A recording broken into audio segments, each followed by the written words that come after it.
Hello, folks. This is Joe Hubbard from MIGeekScene.com. I'm reporting from the Cadillac Pop Culture Con. I'm standing here with comic book legend Scott Rosema. How are you today, Scott? Very good, very good. Thanks for having me. This is always fun. No, thank you seriously for granting me this interview. How is Sure. this convention treating you?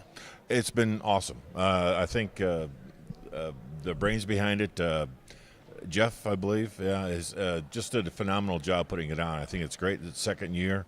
My wife Susie and I everybody's been treating us wonderfully. So it's been a great show. I would hope so, because every time I've encountered you, you've been a super nice guy. Every time we've interacted. I've never once seen you, like, having a bad day, you know, because I've been to a few cons and I've ran into you. Well, the old saying about honey versus vinegar, I'd rather attract people with that than anything else. So sure. Oh, of course, salt and honey chips. I don't know. Exactly. Okay, for those who don't know about you, the very few, or I guess more along lines of the younger crowd too. Okay. I mean, obviously you've been doing contemporary work. Sure. Would you be able to give, I don't know, how much you wanted to talk about yourself, what you've done in the comic book industry? A quick little laundry list. Oh, all right, right there. X-Men Adventures, Batman Animated, Space Ghost, Solar, Aladdin, Prince of Thieves for Disney, DreamWorks, Prince of Egypt, Dexter's Laboratory, Space Ghost, Johnny Quest, Looney Tunes, Tiny Toons, D&D, Dungeons and Dragons. Now, for No. Johnny Quest, was it the 90s remake, reboot, should I say? It was a 90s reboot, but it was the second season where the entire first season theme and tone was scrapped, and they went back towards the original 60s type treatment, and that's what I worked on. Okay. Specifically in terms of licensing material. Because I do recall that at one point that show, like, even the character designs completely changed, and it seemed like the show took a darker tone. I mean, obviously, yes. back in the day, people died in Johnny Quest. Yes. I mean, how about that for a cartoon from back in the day? Oh, yeah. Wasn't that in the 60s? Oh, yeah. The original 60s show was Yeah. very, very adult, very, very serious adventure. And, oh, yeah, they treated it very, very seriously. It's a phenomenal show. I mean, actually, I used to watch reruns of that when I was younger, and Oh, I thought yeah. that was a cool show. My father really enjoyed that show, so he got me into that a little bit. But then when they were doing it, I want to say on Cartoon Network, when they were showing, I guess, the reboot in the 90s, that blew my mind. I was like, wow, this is really serious. Oh, yeah. And I thought that was pretty cool. Go ahead. Yeah. No. Obviously, one of my favorite shows is Batman the Animated Series. Sure. Were you working on that with the original Bruce Timm direction, or did you start, I want to say, like the last season when they changed the art direction around and simplified the character designs? No, it was pretty much near the very onset of the show. And as I said, I worked in the licensing branch of the show where the show premiered and it was everywhere. So they needed tons of materials to be produced for the show in terms of licensing. So they brought me and I think 6 or 7 other guys in, and they had us do everything from coloring books to toy design to posters to all kinds of things, drawing it in that style of the show. Okay. So yeah, I did that for about almost 3 years. I was a huge fan of that show. It was a great show. It was an awesome show. I wholeheartedly agree. Oh, yeah. After doing some research on you, one of your favorite characters, that from what I gather that you like to draw, was Space Ghost. Space Ghost. Oh, my God. It's awesome. Could you tell us about your love for Space Ghost? Childhood dream come true, 10 years old, watching it on TV every Saturday morning. And it stuck with me as I grew into more and more of an artist, growing up and going to college and eventually getting into the industry, always having my eye on it a little bit. I eventually got to know and became friends with Steve Rude, who became very well known for doing a adaptation of Space Ghost in comics back in the late 80s. And then in the late 90s, when another opportunity came up, Steve recommended me, and I got to do another comic book adaptation of the show.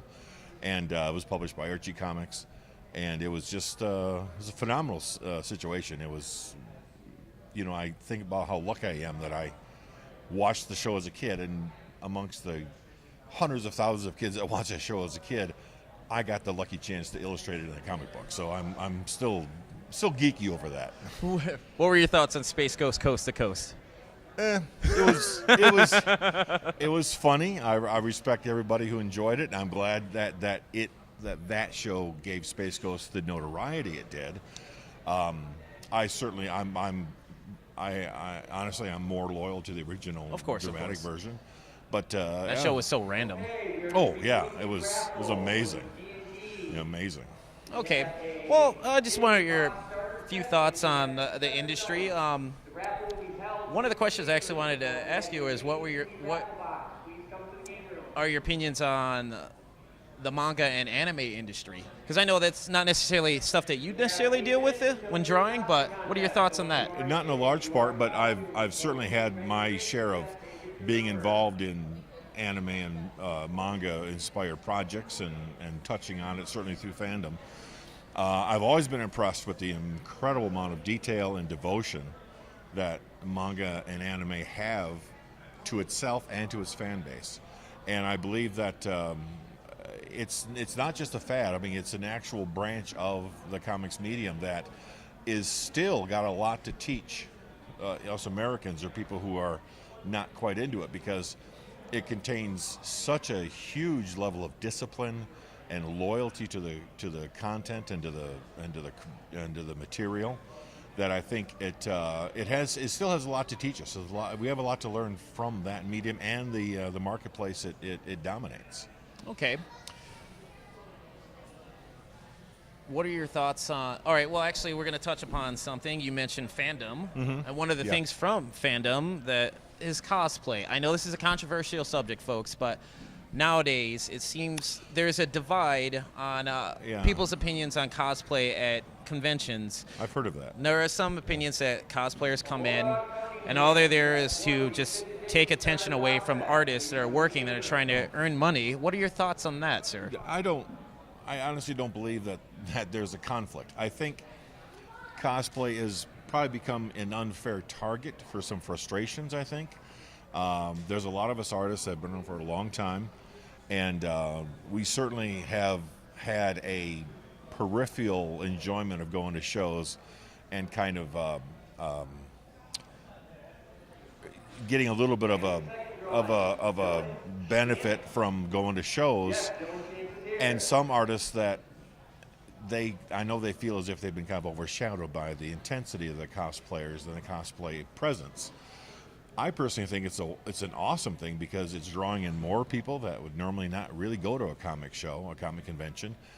And I think that there's a lot of benefit there to be had if a person is willing to look at that audience and say, how can I present what I'm good at doing and make it as a benefit to these new people coming in?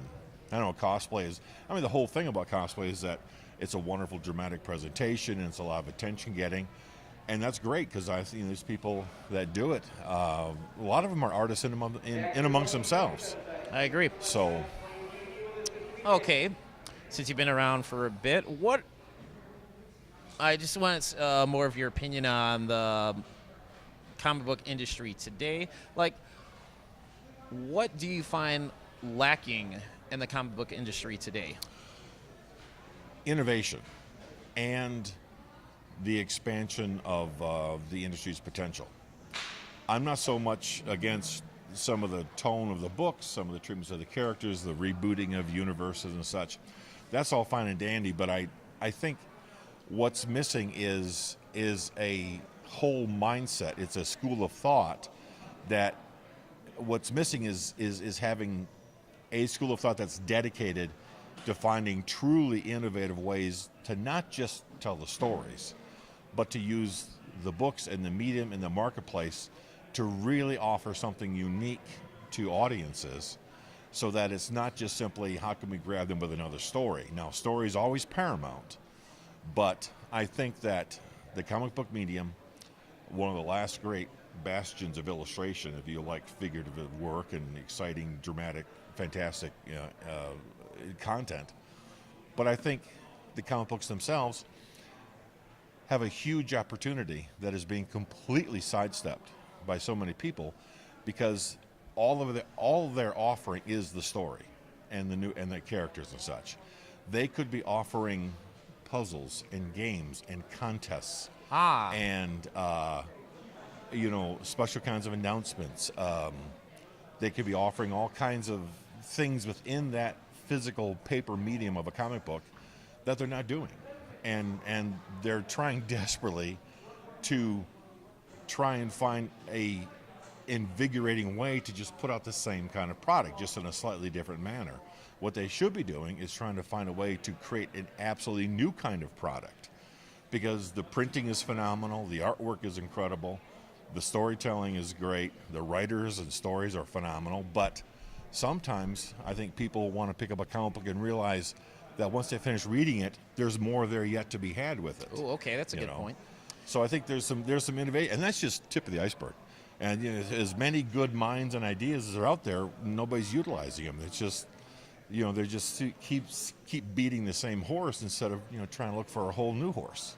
Okay. And I think they ought to be. What do you find? What are some of the pitfalls that modern artists are falling into? Too much. This is going to sound funny. Too much drawing. Whoa. Too much rendering. Artwork that is trying its level best to look as if it's a movie to begin with, instead of a fun, personality, character-driven drawing. And they're spending so much time and so much effort to make the artwork look just absolutely phenomenal, which it does. But when you over-render, when you try and make it look too realistic and too photographic and too realistic, you're missing the whole point of all that work. You should be putting work into making the story drive the reader and involve them more, instead of just impressing them with a visual. Okay. So I think it's a little too much of some things and not nearly enough of another. Okay. Yes, I don't want to take up too much of your time. No, my pleasure. If people wanted to check out your artwork, how can they find it? Thanks to Google. Just type my name into Google. You'll come upon 100 different places to see my work online. I'm on Facebook. I got a pretty extensive gallery of stuff there. It's literally just put my name into Google and you'll come across my Facebook listing. You'll come across some examples of my work on a site called Comic Art Fans. You'll find it there's my own personal site that a friend of mine kind of oversees. Comic Artist Direct, I believe it's called. And again, but just dozens of other places. It's all over. I'm like a bad penny. And keep showing up everywhere. What would you like to tell your fans? You keep supporting comics. Let your other I agree with that, friends folks. know. Let them see how exciting it is. Obviously, these days, it's the greatest time to be a fan of comics and to love comics. For sure. You no longer have to be ashamed or embarrassed by it. The biggest grossing movies in the world are based directly on comic books. And we're talking the top 10 almost. Easily. So it's a thing where I think most people in the world are realizing this stuff is fun. It's entertaining. It's got the kind of escapism that you can't get anywhere else. So, draw your own comic books. Go to more conventions. Talk to other people. Spread that whole infectious fun that we have with comics, because the potential is amazing. It's not just something fun, but it can be used in all kinds of other ways. And the more of us that get involved in it, the more we're going to start asking for changes and better things to happen, and it will, as long as we all keep at it. Well, Scott, I wanted to sincerely thank you for granting me this interview. Sure, my pleasure. I appreciate it. All right, folks. Well, this is Joe from MIGeekScene.com. At the Cadillac Pop Culture Convention, standing right next to Scott Rosema. Take it easy, folks.